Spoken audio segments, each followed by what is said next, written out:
So today I have Alex Mattera with me, a very talented bankruptcy attorney. Thanks for coming on, Alex. Oh, you're welcome. Thanks for having me, Jason. So, Alex, I sent you this article. There was a Bridgeport man sentenced to prison for bankruptcy fraud.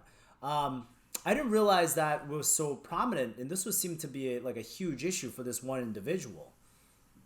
This is a life-altering issue for this one individual. And we would like to think it's not prominent to have bankruptcy fraud, but it happens.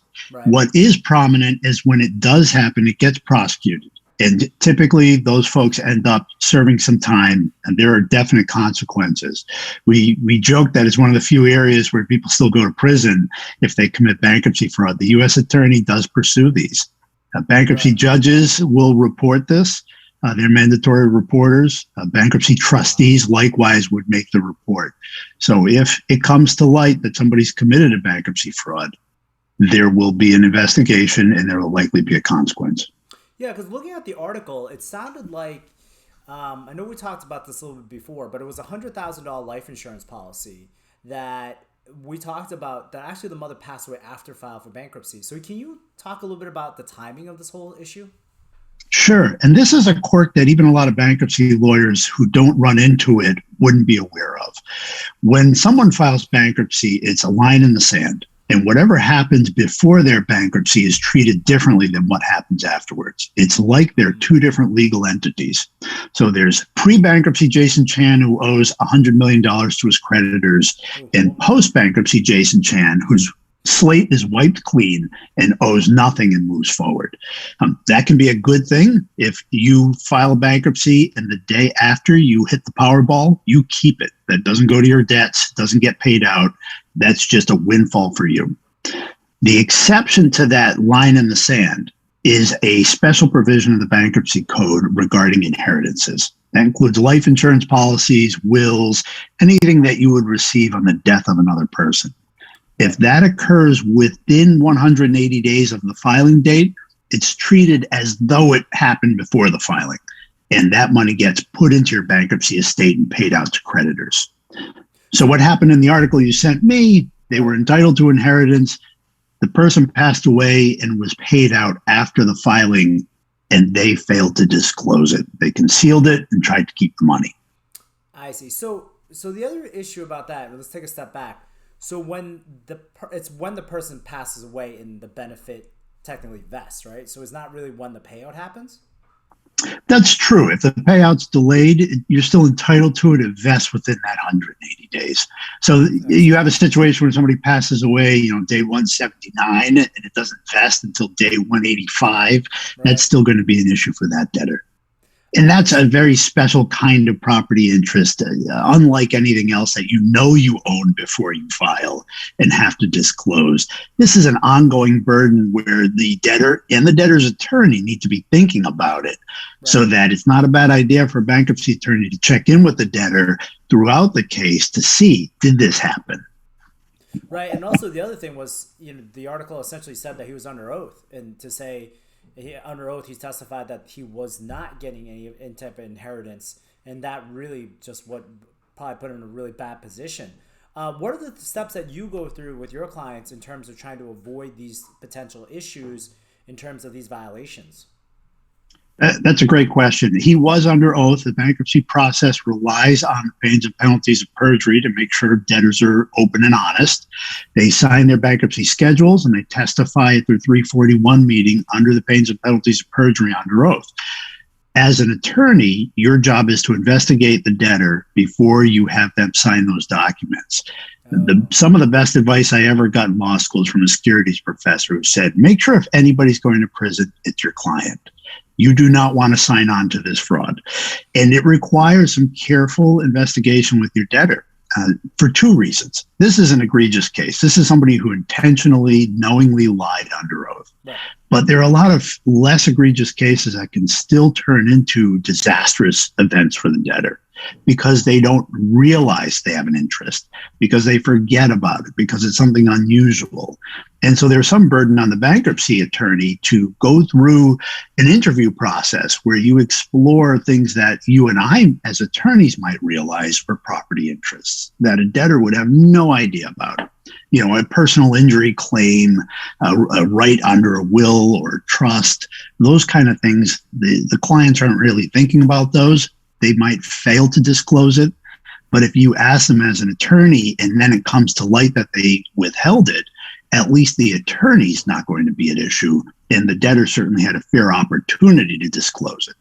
So do you do this a couple times during the process to make sure, because different things could happen along the way, kind of like in this situation, do you, as an attorney, do you continually do stuff along the way to make sure that they haven't gotten into any type of inheritance?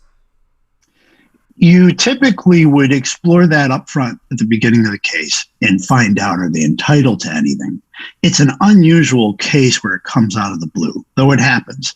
If at that initial interview you talk to them about wills, inheritances, anything they might have out there, and they say, well, I've got a 98-year-old grandmother who's, I'm her favorite. She's in the hospital. She's not doing well. You follow up on that one.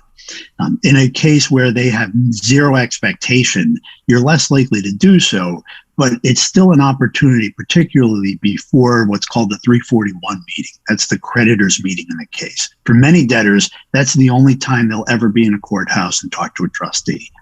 Before that meeting, it's a great idea to check in with your client and say, has anything changed since you filed? Anything I need to know? Anything we talked about no longer true? And going through that again is a helpful exercise. And they're going to sit in front of a trustee. It's going to be recorded. The trustee will swear them in. They have a sense of how serious the process is. And so if you can prepare them for that, it's so much better for you and for them.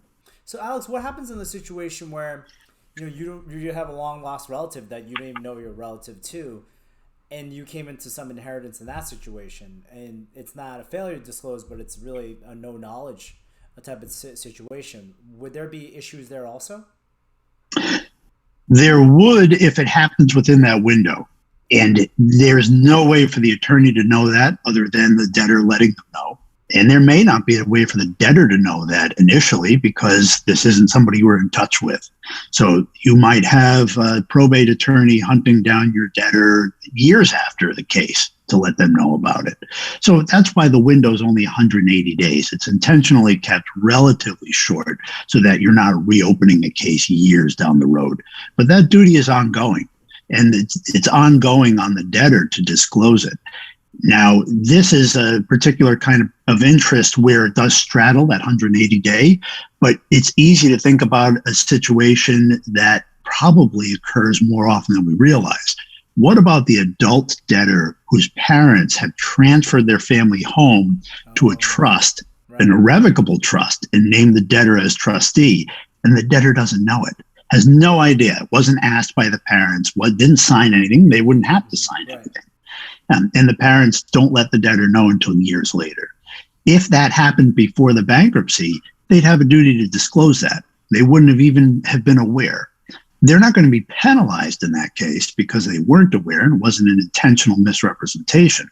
The person will be penalized as the parents because now they've given their property interest to somebody in bankruptcy.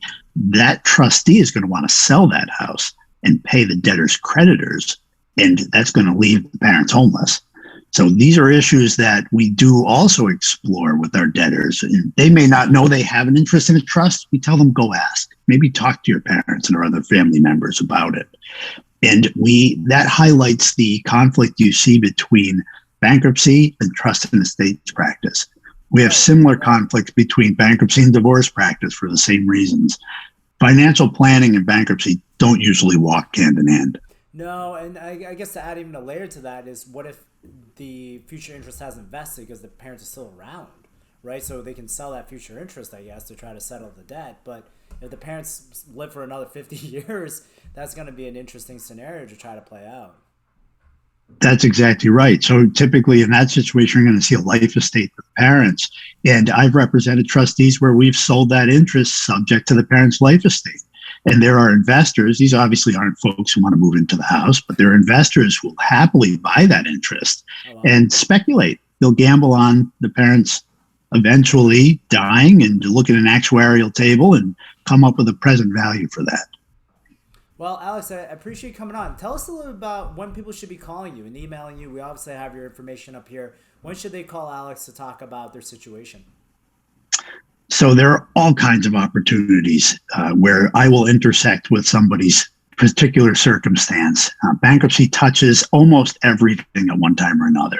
My practice right now is typically focused on lenders, landlords, investors, folks on the creditor side of that equation. I do debtor work. I do represent trustees, but I'm typically going to be on the lender, the creditor side. But that's bigger than just a bankruptcy case where somebody who owes you money files.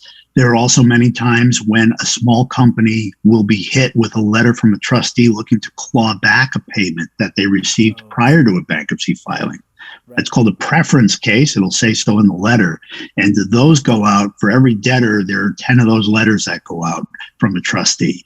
If you get one of those, give me a call. If you've got somebody you're suing and they file a bankruptcy, give me a call. Well, Alex, I appreciate you coming on. This was definitely a tricky one, but a really interesting case. And your expertise in this area really shed a lot of light on it. Thank you again. Oh, thank you, Jason. It's a great opportunity. It's great to see you.